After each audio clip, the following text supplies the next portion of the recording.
வணக்கம். இரவு நேர பிரதான செய்திகள் வாசிப்பவர் கிருஷிகா. தலைப்புச் செய்திகள்.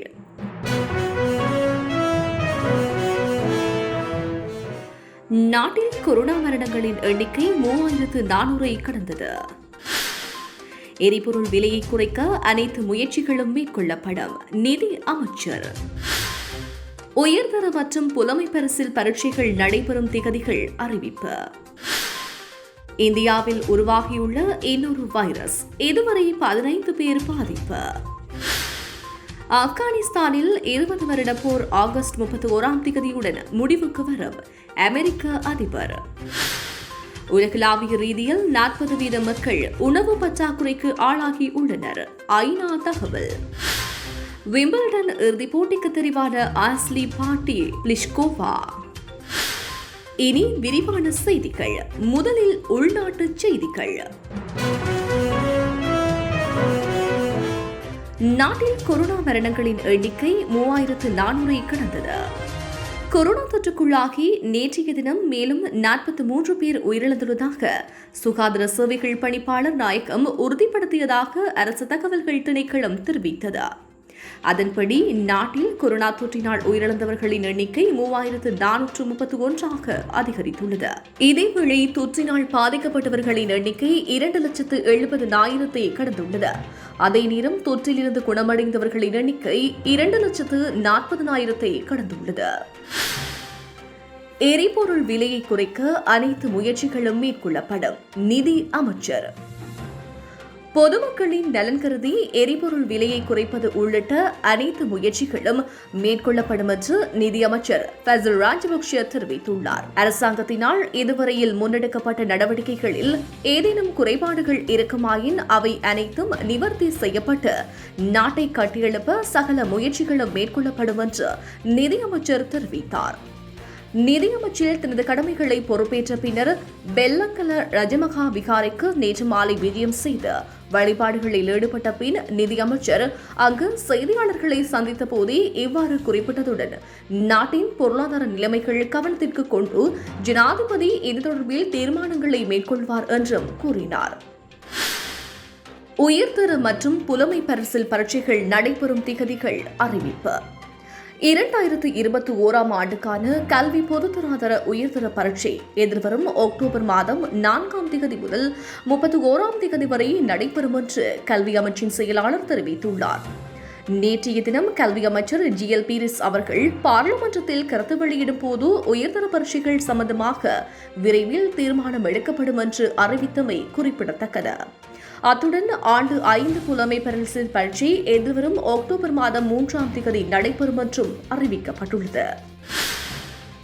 யோசப் ஸ்டாலின் உட்பட தொழிற்சங்கவாதிகள் மற்றும் மனித உரிமை செயற்பாட்டாளர்களின் மீதான அத்துமீறல்களை கண்டிக்கின்றோம். இலங்கை ஆசிரியர் சங்கத்தின் முக்கிய தலைவரான தோழர் யோசப் ஸ்டாலின் உட்பட தொழிற்சங்கவாதிகள் மற்றும் மனித உரிமை செயல்பாட்டாளர்கள் 31 பேர் வரை நேற்று கொழும்பில் இடம்பெற்ற ஆர்ப்பாட்டத்தின் போது கைது செய்யப்பட்டு பின்னர் நீதிமன்றில் பிணையில் விடுவிக்கப்பட்ட போதும் நீதிமன்ற உத்தரவை மீறி சம்பந்தப்பட்டோர் எதுவென அறிவிக்கப்படாத கொரோனா தனிமைப்படுத்தல் முகாம் ஒன்றுக்கு அழைத்து செல்லப்பட்டுள்ளதாக எமக்கு தகவல் கிட்டியுள்ளது.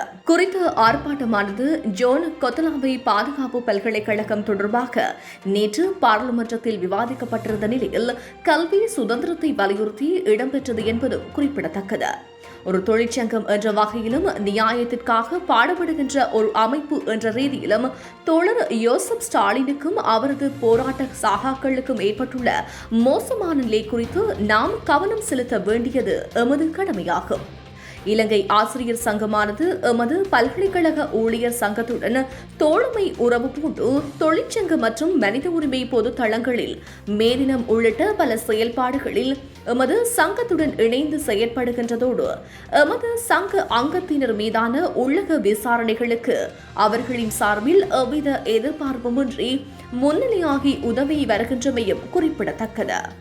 உலகை நெருக்கடிக்கு உள்ளாகியிருக்கும் கொரோனா இலங்கையும் விட்டு வைக்கவில்லை என்பதும் உண்மைதான். எனினும் பெருந்தொற்று கால சுகாதார நடைமுறைகள் என்ற போர்வையில் நியாயமான மக்கள் உரிமை செயல்பாடுகளையும் சுகாதார நடைமுறைகளினை பின்பற்றி நடைபெறும் ஜனநாயக ரீதியிலான மக்கள் போராட்டங்களையும் ஒடுக்கும் அரசாங்கத்தின் செயல்பாடுகளை ஒருபோதும் ஏற்றுக்கொள்ள முடியாது. அத்துடன் நேற்றைய தினம் போராட்டக்காரர்கள் மீதான நியாயமற்ற அத்துமுறல்களை அராஜகங்களையும் வன்மையாக கண்டிப்பதோடு மக்களால் தேர்ந்தெடுக்கப்பட்ட ஜனநாயக அரசாங்கம் என்ற வகையில் மக்களினதும் மக்கள் செயல்பாட்டாளர்களினதும் செயல்பாடுகளை நியாயபூர்வமான வழியில் அணுக வேண்டும் என்று கௌரவ ஜனாதிபதி அவர்களையும் அரசாங்கத்தினையும் வேண்டி நிற்கின்றோம் என்று பல்கலைக்கழக ஊழியர் சங்கம் தெரிவித்துள்ளது. மட்டக்களப்பில் துப்பாக்கிச் சூட்டு சம்பவம் தொடர்பாக கைது செய்யப்பட்ட மெய் பாதுகாவலருக்கு விளக்கமறியல் நீடிப்பு. மட்டக்களப்பில் பொதுமக்கள் மீது துப்பாக்கி சூடு நடத்திய சம்பவத்தில் கைது செய்யப்பட்ட அமைச்சரின் மெய்பாதுகாவலரை எதிர்வரும் 12ஆம் தேதி வரை தொடர்ந்தும் விளக்கமறியலில் வைக்குமாறு மட்டக்களப்பு நீதவான் நீதிமன்ற நீதவான் ACM ரிஸ்வான் இன்று வெள்ளிக்கிழமை உத்தரவிட்டார். கடந்த ஜூன் மாதம் 21ஆம் தேதி ராஜாங்க அமைச்சர் வியாழேந்திரனின் மெய்பாதுகாவலர் பொதுமகன் மீது துப்பாக்கி சூடு நடத்தியதில் 34 வயதுடைய மகாலிங்கம் பாலசுந்தரம் என்பவரை உயிரிழந்துள்ளார். இச்சம்பவம் தொடர்பாக கைது செய்யப்பட்ட மெய்பாதுகாவலர் விளக்கமறியலில் இருந்து வரும் நிலையில் இன்று மட்டக்களப்பு நீதவான் நீதிமன்றத்தில் நீதவான் ACM ரிஸ்வான் முன்னிலையில் வழக்கு விசாரணைக்கு எடுக்கப்பட்டது. இதன்போது குறித்த மெய்பாதுகாவலருக்கு கொரோனா தொற்று காரணமாக நீதிமன்றத்திற்கு அழைத்து வர முடியாத நிலையில் இந்த வழக்கு விசாரணை இடம்பெற்றது. இதன்போது குறித்த சந்தேக நபரான மெய்பாதுகாவலரை எதிர்வரும் 12ஆம் தேதி திங்கட்கிழமை வரை தொடர்ந்தும் விளக்கமறியலில் வைக்குமாறு நீதவான் உத்தரவிட்டார். பலாங்குடையில் 11 கிளிகளுடன் ஒருவர் கைது. இயற்கை வனாந்திரத்தை அழகுபடுத்தும் கிளிகள் 11ஐ விற்பனை செய்ய இருந்த நபர் ஒருவர் கைது. பலாங்குடை செல்லப்பிராணிகள் விற்பனை நிலையம் ஒன்றிலே இந்த சம்பவம் இடம்பெற்றுள்ளது. குறிப்பிட்ட விற்பனை நிலையத்தில் உரிமையாளர் 26 வயதுடைய நபர் ஒருவர் கைது செய்யப்பட்டு பலாங்குடை மேலதிக நீதவான் நீதிமன்றத்தில் ஆஜர்படுத்திய போது 20,000 ரூபாய் அபராதம் விதிக்கப்பட்டது. அதோடு 11 கிளிகளையும் வன பாதுகாப்பு அதிகாரிகளுக்கு ஒப்படைக்கப்பட்டது.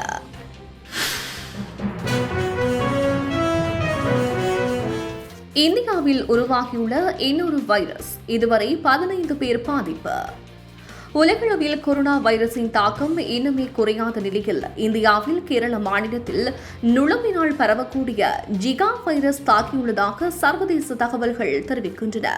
கேரளாவில் கடந்த மாதம் கன்னியாகுமரி மாவட்டம் தமிழக கேரள எல்லையான செருவாரக்கோணம் பகுதியைச் சேர்ந்த 24 வயதான கர்ப்பிணிக்கு காய்ச்சல், தலைவலி, தோலில் தடிப்புகள் ஏற்பட்டன. பரிசோதனையில் அவருக்கு நுளம்புகள் மூலம் பரவும் ஜிகா வைரஸ் தொற்று உறுதி செய்யப்பட்டது. அதைத் தொடர்ந்து மேலும் சிலரிடம் இரத்த மாதிரிகைகள் சோதிக்கப்பட்டு பரிசோதிக்கப்பட்டதில் மேலும் 16 பேருக்கு பாதிப்பு உறுதியாகியுள்ளது. இதைத் தொடர்ந்து தடுப்பு நடவடிக்கைகளில் கேரள சுகாதாரத்துறை தீவிரமாக ஈடுபட்டு வருகின்றது. ஜிகா வைரஸ் குபாரி மாவட்டத்தில் பரவாமல் தடுக்க தமிழக சுகாதாரத்துறை சார்பில் எல்லை பகுதிகளில் நோய் தடுப்பு நடவடிக்கைகளை உடனடியாக மேற்கொள்ள நடவடிக்கை எடுக்க வேண்டும் என கோரிக்கை வலுவடைந்துள்ளது. ஜிகா வைரஸ் பாதிப்பு ஏற்பட்டால் காய்ச்சல், தோலில் நமைச்சல், அரிப்பு, உடல்வலி, மூட்டுகளில் வலி, தலைவலி போன்றவை ஏற்படக்கூடும். ஏடிஸ் நுளம்புகள் மூலம் பரவும் ஜிகா வைரஸ் மஞ்சள் காய்ச்சல், டெங்கு காய்ச்சலுக்கு பரவுகின்றது. கர்ப்பிணிகளுக்கு பரவினால் அவர் மூலம் வயிற்றில் உள்ள சிசுவும் பாதிக்கப்பட்டு உடல்நலக் குறைவு ஏற்படலாம். இதனால் குறை பிரசவம் அல்லது கருச்சிதைவும் கூட சில நேரங்களில் ஏற்படலாம் என வைத்தியர்கள் தெரிவித்துள்ளனர். வைரஸ் 3 முதல் 14 நாட்கள் வரை உடலில் இருக்கும். பாதிப்பு ஏற்பட்ட 2 முதல் 7வது நாளில் அறிகுறிகள் காணப்படும். இதுவரை ஜிகா வைரஸுக்கு எந்த தடுப்பூசியும் கண்டுபிடிக்கப்படவில்லை என மருத்துவர்கள் தெரிவித்துள்ளமை குறிப்பிடத்தக்கது. ஆப்கானிஸ்தானில் 20 வருட போர் ஆகஸ்ட் 31ஆம் தேதியுடன் முடிவுக்கு வரும் அமெரிக்க அதிபர். கடந்த 20 வருட காலமாக ஆப்கானிஸ்தானில் அமெரிக்க ராணுவம் மேற்கொண்டு வரும் போர் ஆகஸ்ட் 31ஆம் தேதியுடன் முடிவுக்கு வரும் என அமெரிக்க ஜனாதிபதி ஜோ பைடன் தெரிவித்துள்ளார். தலிபான்களுக்கும் அமெரிக்காவுக்கும் அண்மையில் டோஹாவில் நடைபெற்ற பேச்சுவார்த்தையில் உடன்பாடு ஏற்பட்டது. ஆப்கான் அரசுடன் தலிபான்கள் பேச்சுவார்த்தையில் ஈடுபட வேண்டும், ஆப்கானில் இருந்து வெளியேறும் அமெரிக்க படை மீது தாக்குதல் நடத்தக்கூடாது என்பன உள்ளிட்ட முடிவுகள் எட்டப்பட்டன. இந்நிலையில் அமெரிக்க படை திரும்ப பெறப்படும் என அதிபர் பைடன் கூறியுள்ளார். மேலும் கருத்து வெளியிட்டுள்ள அவர், ஆப்கானில் தேசத்தை கட்டமைக்கும் பணிக்காக அமெரிக்க ராணுவம் அங்கு செல்லவில்லை. அந்த நாட்டின் எதிர்காலத்தில் மேம்படுத்தப்பட்ட ஆப்கான் தலைவர்கள் ஒன்றிணைந்து முயற்சிகளை எடுக்க வேண்டும். மேலும் ஆயிரக்கணக்கான அமெரிக்கர்களை ஆபத்தில் சிக்க வைக்க அமெரிக்கா விரும்பவில்லை. தலிபான்களை நம்பவில்லை என்ற போதும் ஆப்கானிஸ்தான் அரசை காக்கும் திறன் நாட்டு ராணுவத்துக்கு உள்ளது என்ற நம்பிக்கை உள்ளது. எனவே ஆப்கானில் அமெரிக்க ராணுவ நடவடிக்கை வரும் ஆகஸ்ட் 31ஆம் தேதியுடன் முழுமையாக முடிவுக்கு வந்துவிடும் என்றார். உலகளாவிய ரீதியில் 40% மக்கள் உணவு பற்றாக்குறைக்கு ஆளாகி உள்ளனர். ஐநா தகவல். உலகில் பல ஏழை நாடுகளில் உள்நாட்டு போர் மற்றும் அதிகரித்து வரும் உணவுப் பொருட்களின் விலையேற்றம், காலநிலை மற்றும் தொற்று நோயின் தாக்கம் ஆகியவற்றால் உலகம் முழுவதும் உணவுப் பொருட்களின் விலை 33.9% உயர்ந்துள்ளதாக ஐநாவின் உலக உணவு திட்ட நிறுவனம் தெரிவித்துள்ளது.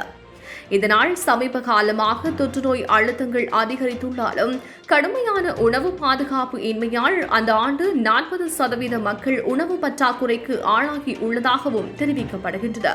ஐநாவின் உலக உணவு திட்ட அறிக்கையின்படி மக்களுக்கு இடையேயான மோதல், காலநிலை மாற்றம் மற்றும் கொரோனா தொற்று காரணமாக உணவு பற்றாக்குறையால் 27 கோடி மக்கள் பாதிக்கப்பட்டுள்ளனர். சர்வதேச அளவில் வர்த்தக சந்தைகளில் உலக உணவு விலைகள் ஜூன் மாதத்தில் ஆண்டு 33.9% உயர்ந்துள்ளதாக ஐநா உணவு நிறுவனத்தின் விலை குறியீட்டில் தெரிவிக்கப்பட்டுள்ளது. லெபனான் நாட்டின் கோதுமை மாவின் விலை 219 மடங்கும், சிரியாவில் சமையல் எண்ணெயின் விலை 440 மடங்கும் உயர்ந்துள்ளது. 43 நாடுகளில் சுமார் 4.1 கோடி மக்கள் பஞ்சத்தின் அபாயத்தில் உள்ளனர். 4 நாடுகளில் கிட்டத்தட்ட 6 லட்சம் பேர் ஏற்கனவே பஞ்ச நிலைமைகளை அனுபவித்து வருகின்றனர். இந்த ஆண்டு எத்தியோப்பியா, மடகஸ்கார், தெற்கு சூடான் மற்றும் ஏமன் ஆகிய நாடுகளிலும், நைஜீரியா மற்றும் புர்கினா பாசோவிலும் பஞ்சம் உருவாகும் நிலைமைகள் உள்ளன. இதில் 5,84,000 பேர் பாதிக்கப்பட்டுள்ளனர் என கூறப்பட்டுள்ளமை குறிப்பிடத்தக்கது. வடகொரியாவில் அதிகரிக்கும் உணவு பஞ்சம். இருண்ட உலகமாக இருக்கும் வடகொரியாவில் என்ன நடந்தாலும் அது சர்வதேசத்துக்கு தெரிய வர பல நாட்கள் எடுக்கும். அந்த வகையில் அண்மையில் அந்நாட்டு அதிபர் கிம் ஜாங் உன் மிகவும் மெலிந்த தோற்றத்துடன் வெளி உலகம் தலைகாட்டியமை அனைவருக்கும் ஆச்சரியத்தை ஏற்படுத்தியது. தற்போது அவருக்கு நீரிழிவு நோய் காரணமாக இந்த நிலை ஏற்பட்டுள்ளதாக தென்கொரிய ஊடகங்கள் செய்தி வெளியிட்டுள்ளன. இதன் காரணமாக கிம் ஜாங் உன் விரைவில் பதவி விலகுவார் என்று தெரிவிக்கப்பட்டு வரும் நிலையில் அவர் தற்போது அரசின் முக்கிய கலந்துரையாடல்களில் ஈடுபட்டுள்ளார் என்றும் அவருக்கு தேவையான மருத்துவம் உள்நாட்டில் உள்ள மருந்துகள் மூலம் சிகிச்சை அளிக்கப்படுவதாகவும் தெரிவிக்கப்பட்டுள்ளது. இந்நிலையில் அண்மையில் அங்கு ஏற்பட்ட பெரும் வெள்ளம் காரணமாகவே அதிகமான விவசாய பயிர்கள் அழிந்துள்ளதாகவும் இதனால் தன் நாட்டில் உணவு பஞ்சம் ஏற்பட்டுள்ளதாகவும் தற்போது தகவல்கள் வெளியாகியுள்ளது. இதனால் வடகொரியாவில் உணவுப் பொருட்களுக்கு கடும் பஞ்சம் நிகழ்வதாக செய்திகள் வெளியாகியுள்ளன. என்னதான் உலக நாடுகள் வடகொரியாவுக்கு உதவிகளை வழங்க முன்வந்தாலும் அதனை ஏற்று மனப்பாங்கு வடகொரியாவிடம் இல்லை. அந்நாட்டில் ஏற்பட்டுள்ளதாக கொரோனா பாதிப்பினை கூட வெளியுலகம் காட்டாமல் இருக்கும் இருண்ட உலகமாகவே இருக்கின்றது. பங்களாதேசத்தில் அமைந்துள்ள பழச்சாறு தொழிற்சாலையில் தீ விபத்து, 52 பேர் பலி. பங்களாதேசத்தில் உள்ள பழச்சாறு தொழிற்சாலை ஒன்றில் ஏற்பட்ட தீ விபத்தில் 52 பேர் உயிரிழந்துள்ளதாகவும் 50 பேர் காயமடைந்துள்ளதாகவும் அந்நாட்டு தகவல்கள் தெரிவிக்கின்றன. பங்களாதேச தலைநகர் டாக்காவில் 6 மாடி கட்டிடம் ஒன்றில் பழச்சாறு தொழிற்சாலை ஒன்றில் நேற்று மாலை 5 மணியளவின் கீழ்த்தளத்தில் தீ விபத்து ஏற்பட்டுள்ளது. அங்கு ரசாயன மற்றும் பிளாஸ்டிக் வைக்கப்பட்டிருந்ததால் தீயானது மழை வேகமாக அடுத்தடுத்த மாடிகளுக்கு பரவியது. இதனால் அங்கு பணிபுரிந்த தொழிலாளர்கள் உயிர் தப்பியதற்காக மாடியிலிருந்து கீழே குதித்தனர். இதனால் பலருக்கு படுகாயம் ஏற்பட்டது. தகவல் அறிந்த தீயணைப்பு படை வீரர்கள் 18 வாகனங்களில் வந்து தீயை அணைக்கும் பணியில் ஈடுபட்டமை குறிப்பிடத்தக்கது. விம்பிள்டன் இறுதிப் போட்டிக்கு தெரிவான ஆஸ்லி பார்ட்டி பிளிஸ்கோவா.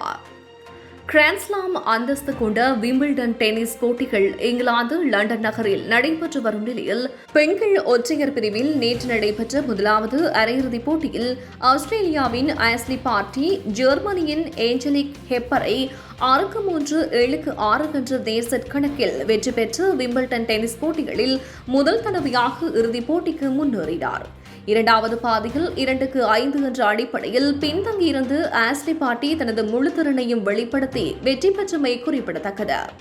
இரண்டாவதாக நடைபெற்று அரையிறுதிக்கு செக் குடியரசின் கரோலினா பிளிஸ்கோவா பெலராஸ் நாட்டைச் சேர்ந்த சவலின் காமாவினை 5-7, 6-4, 6-4 என்ற அடிப்படையில் வெற்றி பெற்று முதல் தடவையாக விம்பிள்டன் இறுதிப் போட்டிக்கு தெரிவானார். நாளை நடைபெறவுள்ள இறுதிப் போட்டியில் முதலாம் தர வீராங்கனை ஆஸ்லி பார்ட்டியும் 13ஆம் நிலை வீராங்கனையான கரோலினா பிளிஸ்கோவாவும் மோதவுள்ளனர். இத்துடன் தமிழோசை செய்திகள் நிறைவு பெற்றன. உடனுக்குடன் செய்திகளை அறிந்து கொள்ள தமிழோசையோடு இணைந்திருங்கள். வணக்கம்.